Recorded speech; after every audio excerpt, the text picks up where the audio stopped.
Rasika madam, अरे का बरं रडताय तुम्ही? रडू नका, रडू नका. पाणी प्या, पाणी प्या ना. पाणी प्या. अहो अहो, आज काय रडायचा दिवस आहे का हो? रिलॅक्स रिलॅक्स, रडू नका.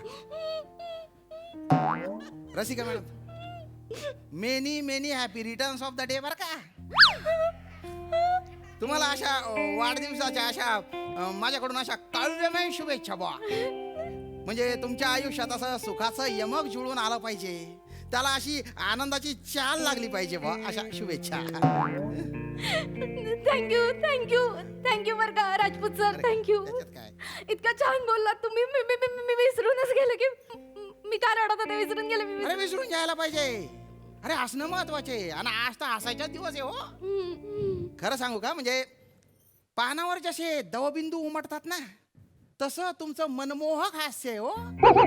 आहा हा हा, आरस पाणी सतेज. म्हणजे ते नेहमी असं तुमच्या चेहऱ्यावर असं फुलून आलं पाहिजे. किती छान बोलता राजपूत सर तुम्ही. Thank you thank you thank you. पण तुम्हाला माझा वाढदिवस लक्षात होता तुम्हाला? अरे बस का रसिका मॅडम, नावडत्या गोष्टी जबरदस्तीने लक्षात ठेवाव्या लागतात. पण ज्या आवडत्या गोष्टी आहेत ना, त्या मनाच्या अशा तरल पटलावर अशा आपोआप उमटत जातात. बरोबर आहे, मला पटलेलं आहे. हा. नावडत्या गोष्टी लक्षात ठेवायला लागतात. आवडत्या बरोबर राहतात लक्षात. मला पटलेलं आहे. छान छान बोलला तुम्ही. पण मॅडम मॅडम तुम्ही का बरं रडत होत्या? मी हे काय सांगू राजपूत सर, बघा ना, काय झालं? मांडवकर सरांना मी सकाळपासून आठवण करून देते ना. मी म्हटलं त्यांना की आज काहीतरी विशेष आहे, आज स्पेशल आठवा. तर मला काय म्हणाले माहिती का, काय? गेल्या वर्षी याच दिवशी बरोबर आपल्या शाळेतल्या मुलांनी खो खोचा चषक काढला होता म्हणाले. मग म्हटलं नाही काहीतरी वेगळं. मी इतिहास शिकवते ना, मग मी हिंट दिली की मी इतिहास शिकवते, तर मग इतिहासाशी संबंधित काहीतरी आहे. आठवा. तर म्हणाले की हो वाढदिवस असतो पेलेचा. अरे जाऊ द्या मॅडम, त्या माणसाचं फक्त पेल्याकडे लक्ष आहे, माझं आतल्या पेयाकडे लक्ष आहे. कसं आहे, कवी मनाचा रसिक माणूस आहे ना मी, तर पेयाचं असं रसग्रहण कसं करायचं ते माझ्याशिवाय जास्त कोणाला कळणार हो. काय आपलं थोडस. नाही पण मला माफी मागायची. मला सॉरी म्हणायचं तुम्हाला, कारण मी खूप गैरसमज करून घेतला तुमच्याबद्दल. म्हणजे मागच्या वेळी तुम्ही चेतना मॅडम म्हणाला होता मार्च त्या, आणि मी ऑक्टोबर आणि शिक्षकांचा नावडता असतो ना ऑक्टोबर. मला वाटलं की मॅडम कसं आहे, बघा कसं आहे, म्हणजे मार्च नंतर ऑक्टोबर येतो ना, त्यामुळे तुम्हाला तसं वाटलं. पण आता जर मला विचाराल ना, तर मार्च कडे मी डुंकून पण पाहणार नाही. मी आता ऑक्टोबर मी नापास लोटा होऊन जाईन, आणि मी माझे असे बरेच वर्ष तुम्हाला अर्पण करून टाकेन हो. काय लाजल्या बाप तुम्ही. मला आहे ना अशी डायरेक्ट मर्डेकरांची कविताच आठवली हो. कुठली कविता आठवली? दवात आलीस भल्या पहाटे, दवात आलीस भल्या पहाटे, शुक्राच्या तोऱ्यात एकदा, जवळून गेलीस पेरीत आपुल्या, तरल पावलान मधली शोभा. छान म्हणले कविता, छान म्हणते. पण म्हणजे हे कवीनं काय म्हणायचंय म्हणजे कळलं नाही. अरे सोपं आहे ना हो. म्हणजे मॅडम पहाटे शुक्राची चांदणी कशी येते, तसं त्या चांदणी सारख्या तुम्ही माझ्या स्वप्नात येतात हो.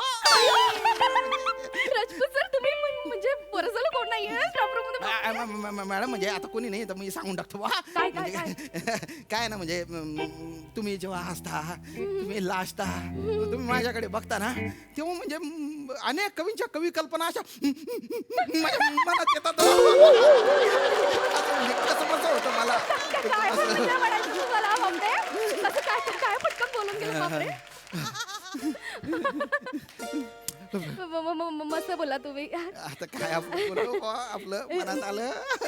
तुमचं बोलणं ऐकून ना मला तर आता असं उगाच वाटतं की उगाच मी त्या मांडवकर सरांच्या नादी लागले. कसं आहे मॅडम, पीटीचा तास आहे ना, तो कडीपत्त्यासारखा असतो. म्हणजे प्रत्येक भाजीत कडीपत्ता असतो, पण भाजी बनवून झाली आणि जेवायला घेतलं ना तर त्यालाच बाजूला काढलं जातं आधी. बरोबर आहे. काही उपयोगाचं नसतं ते. उपयोगाचंच नाहीये. माझा वाढदिवस विसरतात म्हणजे याला उपयोगाचच नाहीये. अरे त्या माणसाचं काही एज्युकेशन नाही ना. उड्या मारणाऱ्याला पीटीचा शिक्षक बनवून टाकला, काय होणार आहे मग? नाही तसं काय म्हणजे आपली दुश्मनी नाही बुवा नाही, त्याच्याशी. नाही. पण काय आहे, म्हणजे त्या माणसाला समोरच्या माणसाचं मनच कळलं नाही तर काय मग अर्थ आहे? नाहीतर काय अर्थच नाहीये. आणि शेवटी प्रेम आहे ना होते. ते काय पक्षाच्या विष्टीतून पडलेली झाडाची बी आहे का कुठून पण उगवायला? टाईल्समधून उगवते, पिंपळाच्या भिंतीतून उगवते असं नाही ना. नाहीये हे नाही. प्रेमाचे रोपटे ते असं मनाच्या मातीत लावावं लागतं. त्याला असं मायेचं खत द्यावं लागतं, आपुलकीचं असं सिंचन घालावं लागतं, तेव्हा ते असं प्रेमाचे मॅडम मी एवढं महत्वाचं बोलतोय, तुम्ही काय त्या मोबाईलच्या डबड्यात बघताय हो? सॉरी माफ करा. मी ते हे बघत होते, मांडवकर सरांचा मेसेज आला का, म्हटलं आयत्या वेळेला आठवला असेल तर आठवला असेल ना माझा वाढदिवस, पण मॅडम. नाही आलाय. मॅडम डिलीट मारा, हा त्यांच्या नंबर डिलीट मारून टाका तुम्ही. हे- काय ना तुम्ही सारखं सारखं ते मोबाईल मध्ये बघताय, तुम्हाला त्रास होतोय तर मला पण त्रास होतोय मॅडम. एवढा त्रास करून घेऊ नका. मला होतोय त्रास, खरंच होतोय, कारण आज मी हाफ डे टाकला होता. म्हटलं वाढदिवस आहे, काहीतरी प्लॅन होईल, कुठेतरी बाहेर जाईन, पण आता कळतच नाही हाफ डेचं काय करू. मॅडम मी घेतो ना हाफ डे, मी घेतो हाफ डे. तुम्ही हो आपण हाफ डे काय फुल डे घेतो हो मी. आपण आहे ना मस्तपैकी तुमचा बर्थडे असा सेलिब्रेट करू बुवा, बाहेर जाऊ, पिक्चर बघू, अय्या बागेत जाऊ, कवितांचे रसग्रहण करू. आई गं, चालेल मला आवडेल आवडेल ना? म्हणजे खरंच तुम्ही माझ्यासाठी हाफ डे घालला रजपूत सर. आता आहे ना रजपूत सर म्हणू नका तुम्ही, मग फक्त श्याम सुंदर म्हणा. आई गं. चालेल चालेल ना? श्याम सुंदर सर. सर काढून टाका ना. प्रयत्न करेन पण तुम्ही याल ना, आपण जाऊया. अरे निघू आपण लगेच. लगेच चला निघू. बरे राहणार सर. बरं झालं इथेच भेटलात. ऐका ना, मला पुढचा तास ऑफ आहे आणि मला मार्केटमध्ये जाऊन ना छोटी मोठी खरेदी करायची. चला आपण दोघं जाऊन येऊ. नाही ते तर ना मॅडम, ऐका ना काय आहे, तुमचे ते माने आहेत ना, त्यांच्या बरोबर जा तुम्ही. तुमचं ज्यांच्यासोबत लग्न ठरलंय आता तर त्यांच्यासोबत जा बा तुम्ही. नाही, मान्य आहे मला, माझं लग्न ठरलंय सर, पण त्यांना हल्ली वेळच नसतो. काय करायचं, रात्रपाळीचं टेंडर मिळालंय ना त्यांना, तिकडेच सगळा वेळ जातो त्यांचा. मग अहो जागरण होतं, जागरणाने हल्ली केस पण करडे झाले त्यांचे. आता काय नाही ऐका ना काय सॉरी बरं सॉरी. अय्या, काय ना मी रसिका मॅडम सोबत असं बाहेर चाललोय आणि मी त्यांना तसा शब्द दिलाय, दिलेला शब्द मी पाळतो बुवा. आज त्यांचा वाढदिवस आहे तर आम्ही दोघं असं एकत्र सेलिब्रेट करणार आहे. बाहेरच जाणार तुम्ही. अरे madam, happy birthday madam. Thank you Chetna madam, thank you. Mandavkar sir कुठे आहेत? मांडवकर सरांच्या लक्षात नाहीये माझा वाढदिवस, लक्षातच नाहीये त्यांच्या. पण हे राजपूत सर, हे श्याम सर, सुंदर सर. अरे दोन नाहीये ना, मी एकच आहे ना. हे श्याम सुंदर सरांच्या लक्षात आहे माझा वाढदिवस, तर आमचं ठरलंय, आम्ही जाणार. ठरलंय. आणि आज मला नव्यानेच कळलं की यांच्या मनात माझ्याबद्दल एक विशेष जागा आहे. अच्छा, आता तुमच्याविषयी यांना प्रेम वाटायला लागलंय का? एक मिनिट चेतना मॅडम, तुम्ही तर प्रेमाच्या बद्दल बोलूच नका हो.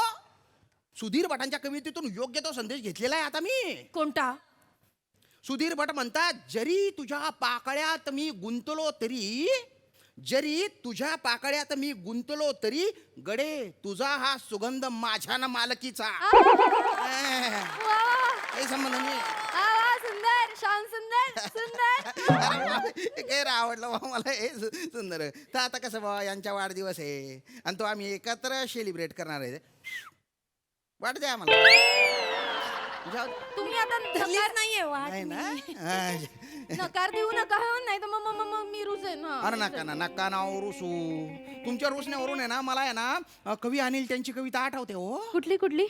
अजूनी रुसूनी आहे खुलता कळी खुले ना, अजूनी रुसून आहे खुलता कळी खुले ना, मिटले तसेच ओठ की पाकळी हले ना. राजपूत सर काय सुंदर म्हणता हो कविता, बघा ना, शहरच आला काय म्हणजे तुम्ही अशा लाजताना तर गैर भारी वाटतं बा. तुम्ही अप्रिशिएट करता, तुम्हाला असा हा माहोल आवडतो बुवा. आवडतो मला. नाही तर काही लोकांना आहे ना माहोल वगैरे बनवणं म्हणजे वेळ वाया घालवणं वाटतं त्यांना. म्हणजे अगरबत्ती सारखं जळत जळत असा सुगंध पसरवणारा माहोल काही लोकांना आवडतो आणि काही लोकांना आहे ना माचीसच्या काडी सारखं जळून संपू द्यायचं. नाही शांतुकर सर मला हे असा अगरबत्ती सारखा असा हळूहळू मला आवडतं खूप अरे अगरबत्ती सोडा हो, तुमच्यासाठी तर असा धुपाचा माहोल बनवून टाकेल मी. ऐक मला खूपच आवडेल हो. आवडेल मला खूप आवडेल आपण जाऊया का? जाऊया. Happy birthday Rasika madam. Happy birthday. Heap heap heap heap. अरे ही टीम कुणाची? मांडवकर सरांची. अरे ही टीम कुणाची? मांडवकर सरां. थांब हो. अरे तुम्ही काय मॅच जिंकून आले का हो? आणि तुम्ही काय चिअर लीडर नाचताय तुम्ही? ओ काय तुम्ही काय चालताय? जळगावचे Matthew Hayden. Rasika madam happy birthday. Happy birthday. Mandavkar sir तुमच्या लक्षात आहे ना मला वाढदिवस आहे. मग मी सकाळपासून बोलते तुम्ही काय बोललातच नाही. कशी वाटली माझी ऍक्टिंग? करता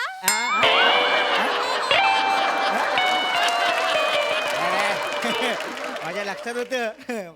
माझ्या लक्षात होतं म्हणून म्हणजे काय म्हणून संध्याकाळच्या शोचे तिकीट काढले 2 अयो तिकीट काढली वा आणि त्यानंतर कॅन्डल लाईट डिनर. चप चप. बाप का, दादा का, भाई का, चाचा का, सबका बड्डा, सबका बर्थडे सेलिब्रेट करत तेरा फैजल मांडवकर.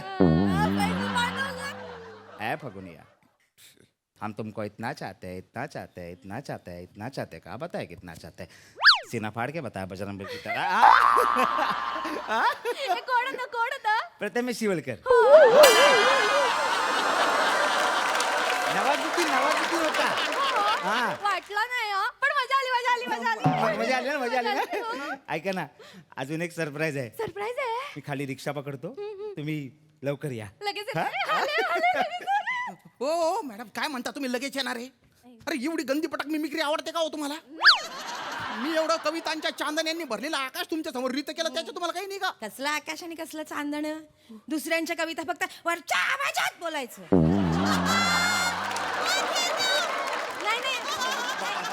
नाही असं नाही मला आवडतात कुठल्याही पट्टीत बोललेला कवी मला पण काय ना मी बॉलिवूड फॅन आहे ना बॉलिवूड फॅन त्यामुळे ना हिरोईनची केलेली मिमिक्री मला जास्त आवडते. मजा नाही काय तो माणूस पिक्चर पाहतो त्याला माहिती आहे सनी देओल कसा डायलॉग बोलतो, नवाजुद्दीन सिद्दीकी कसा डायलॉग बोलतो. आता पण मी बोरकर, विंदा, पोशिरेगे यांना कधी ऐकलंच नाही तर त्यांची मिमिक्री कशी करू हो मी? ते पण बरोबरच आहे हो. पण त्यांनी सगळं प्लॅनिंग केलं ना तिकीट काढलंय मग खर्च वाया जाईल ना म्हणून मला जावं लागेल. आणि तुम्ही म्हणता ना ते मनात प्रेम असेल तर ते वाया नाही जाऊ द्यायची.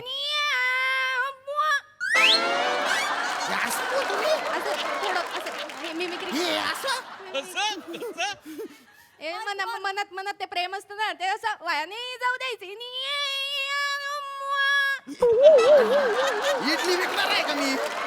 अरे त्याच्या नादात माझ्या मनाच्या शेतावर अख्खा नांगर फिरवून टाकला हो तुम्ही. आणि बघा मॅडम हे मन फिन काही नसतं, थोतांडे कवी कल्पना आहेत. हे इथे ना हृदय असतं ते रक्ताचं पंपिंग करत असतं फक्त. हा तुम्ही तुमच्या मेंदूला विचारा. विचारलं मेंदू पंडायचं म्हणाला खर्च व्हायला नको. हे प्लॅनिंग आहे सरप्राईज आहे झालं लगेच. अरे तुमच्या मेंदूला डोक्यातून बाहेर काढून बेंचवर उभं केलं पाहिजे माहितीये का? अहो मॅडम चला जायचंय ना. जायचं म्हणजे चला, जायचं मला रिक्षा थांबली. सॉरी हा राजपूत सर तुमचा तो हाफ डे ना तो ठेवून द्या पुढच्या वेळेला वापरू आपण कधीतरी जाऊ हे कविता रसग्रहण करू आपण. येते मी येते. हो चेतना मॅडम थँक्यू. हा अहो तुम्ही मेसेज केला म्हणून माझ्या लक्षातच नव्हतं. आता जा लवकर. थँक्यू. इकडे बघा इकडे. का बरं मेसेज केला तुम्ही त्यांना? का केलं तुम्ही असं? मग तुम्ही माझ्यासोबत यायला नाही का म्हणालात? आधी मी तुम्हाला विचारायचं तर लगेच एका पायावर तयार असायचं सर. तुम्ही आता असं का वागलात तुम्ही माझ्याशी? मला नाही आवडलं हे. माझ्या समोर तुम्ही रसिका मॅडमना कविता ऐकवता. शोभतं का सर तुम्हाला? अरे तुम्हाला शोभतं का काही? वा रे वा. मी कविता तुम्हाला ऐकवतो पण तुम्ही त्या फटफटीवाल्याच्या मागे बसता. आणि तुमचं लग्न ठरलंय ना आता. एक हक्काचा हमाल असताना हा बदली कामगार काय आला पाहिजे तुम्हाला?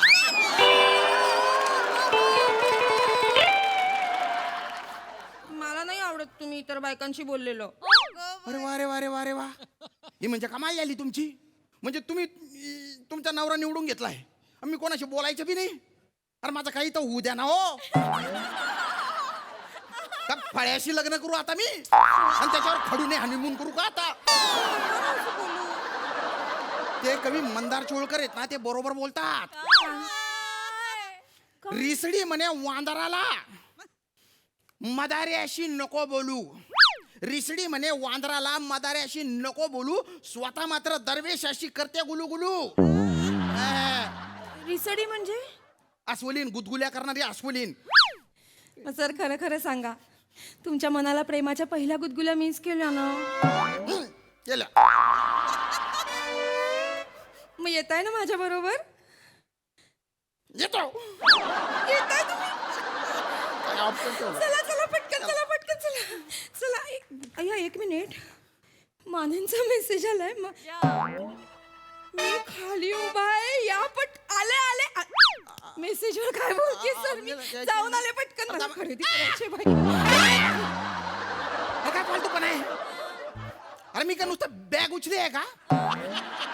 आता तोंडाचा घास हिरवून जातो माझ्या. ते कवी श्रमेश बेटकर आहेत ना, ते बरोबर बोलतात. प्रेम पौर्णिमा मनात माझ्या, प्रेम पौर्णिमा मनात माझ्या, अमावस्या हा चंद्र देऊन जातो. जी असते मनात माझ्या, तिला दुसराच का घेऊन जातो.